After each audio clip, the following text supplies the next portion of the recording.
one of the worst positional shots I've ever seen Ronnie play. 24.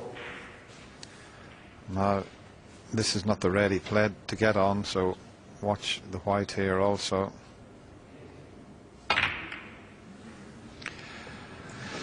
He'll be pretty annoyed with himself. Well, he's shaking hands. This is quite incredible. I don't believe what I'm seeing here, Clive. What's the matter? I can't believe he's conceded the match. 4-1 retired. Is that going to be the scoreline? Sorry, well, can we do? It is. I've never seen anything like this in all the years I've been watching snooker. I can't believe it, Clive. Honestly, something's gone wrong with Ronnie's head to concede there. The crowd gives Stephen a generous round of applause, but I have never seen anything like this in my life. So what's the outcome? Has he conceded the match or the session? He's shaking hands. Extraordinary. He's conceded the match, John. Well, one, have you ever seen anything like this? And two, how significant it is for Ronnie's perspective? Well, the answer to the first one is no, and I'm never likely to. The second one, I knew he wasn't right today. I just knew he was. I've bumped into a couple of people today who said his demeanour wasn't correct. I spoke to one before who's a player currently. I mean, he's disappointed not to get the positional shot. He's took a shot on that's basically a liberty, really.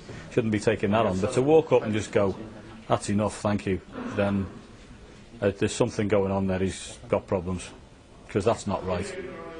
That is not right. You just don't do that.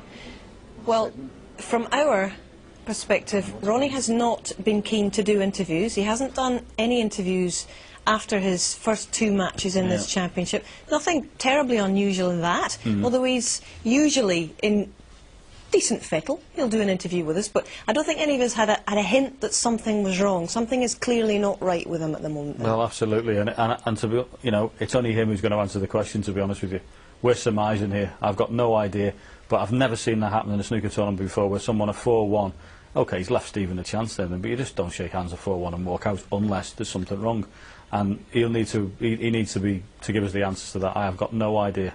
Well, we're hearing that the referees are trying to clarify whether Ronnie has conceded the session or indeed the match. We understand he has indeed said that's it. He's retiring from this match, so Stephen Hendry will go through to the semi-final. That's the latest information that we have, and it certainly looks like that was the case in the arena itself. Now, there has been some bizarre behaviour from Ronnie in this championship in the past. Only last year, against Mark King, he effectively threw the match against Mark King, sat for a lot of that match with a towel over his head. Yeah. Bizarre behaviour again.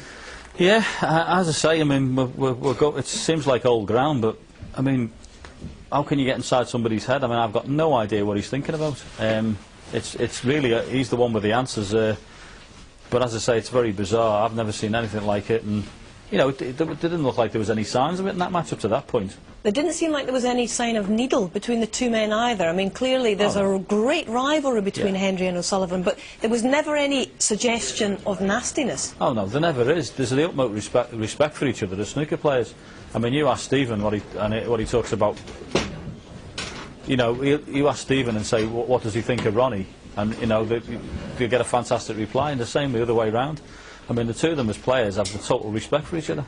Well, here comes Stephen. Stephen, I'm not really sure whether to congratulate you or not at this point. What's your reading of what's just happened?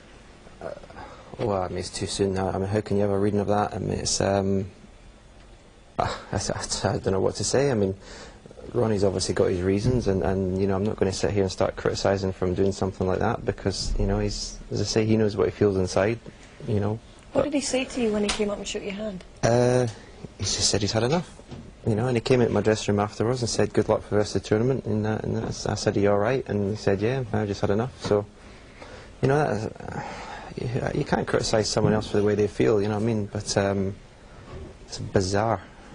I've never seen anything like that. Obviously, Alex Higgins done it once, I think, years ago against Ray Reardon, when they used to have like 19-day matches. I think he conceded like 5 days early or something, but I've never seen anything like it. Was there any hint, Stephen, earlier in the match that all was not right with him? I mean, clearly you know the man very well. You've played him, what, 37 times now? Yeah, I mean, obviously I played fantastic the first 4 frames. I mean, I didn't really give him much chance. I mean, the chances he had, obviously I punished him. The mistakes he made, I punished him. But from 4-1 now you're starting to think he's in the balls. You think, you know, just, you know, keep concentrating. I'm just thinking, just keep concentrating, try and get a lead going into tonight. And then when he missed the red, obviously he played a bad positional shot, and then he missed he went for probably a silly red and missed it. And then, you know, I'm thinking, right, come on, get in. And then all of a sudden he shook my hand, and you know, what do you do? Is, But he hadn't been castigating himself, sitting in his chair for any of the other shots before? Not at all, not at all. And I had no inklings that there was anything wrong.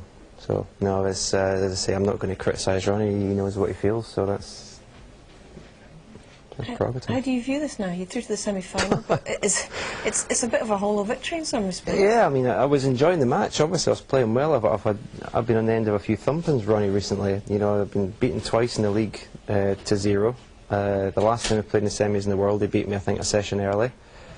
So I was really up for the match and really looking forward to it. And obviously, I was playing great and just enjoying the match. And I'm not going to lie, I'm delighted to be in the semi-final. You know what I mean? But there was a few people who'd shake hands with me. I know. I mean, Michael Gandhi came in and said, "Are you all right?" I went, "Of course I'm all right." I mean, but it's just bizarre. It's bizarre. I mean, if Ronnie's got problems, obviously, I feel for him. But if he's got something wrong, I'm behind the scenes. But you know, as I say, it's never seen anything like it in my life. It just seemed to come out of the blue, John. Yeah, well, I'm not sitting on the fence here. I can't answer it. I can't answer the question of what he's thinking about, because Stephen's quite right, and I think I'm right. You know, what goes on inside his head, only he can answer.